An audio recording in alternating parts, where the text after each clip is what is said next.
ದೇವರ ನಾಮಕ್ಕೆ ಸ್ತೋತ್ರವಾಗಲಿ. ಪ್ರಿಯರೇ, ಇವತ್ತು ನನ್ನ ತಂಗಿಯ ಮನೆಗೆ ಬಂದಿದ್ದೇನೆ. ಅಲ್ಲಿ ಅವರ ಊರಿಗೆ ಚರ್ಚಿಗೆ ಆರಾಧನೆಗೆ ಹೋಗಿದೆ.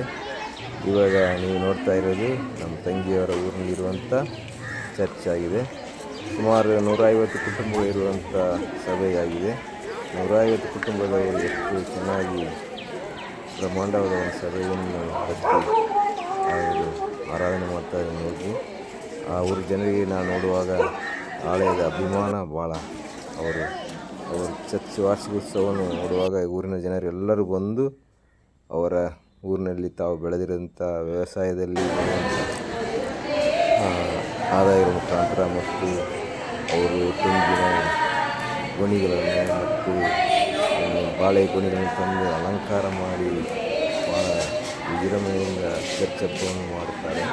ನೋಡಿ, ಎಷ್ಟು ಒಂದು 150 ಕುಟುಂಬಗಳಿರುವಂಥ ದೊಡ್ಡ ಚರ್ಚನ್ನು ಕಟ್ಟಿದ್ದಾರೆ ನೋಡಿ. ಅಲ್ಲಿ ನಾವು ಆರಾಧನೆ ಮುಗಿಸಿದ ನಂತರ ಹೊರಗಡೆ ಅಲ್ಲಿ ಊರಿನಲ್ಲಿ ಒಂದು ಕಷಾಯ ಸಹ ಮಾಡಿಕೊಟ್ಟಿದ್ರು. ಊರಿನಲ್ಲಿ ಎಲ್ಲರಿಗೂ ಜ್ವರ, ಕೆಮ್ಮು, ಚಳಿ ಇರೋದ್ರಿಂದ ಚರ್ಚ್ ಅವಧಿಯಿಂದ ಕಷಾಯ ಸಹ ಮಾಡಿ ಆರಾಧನೆ ಮುಗಿದ ನಂತರ ಎಲ್ಲರಿಗೂ ವಿತರಣೆ ಮಾಡಿದ್ರು. ಊರಿನ ಸಭೆಯ ವತಿಯಿಂದ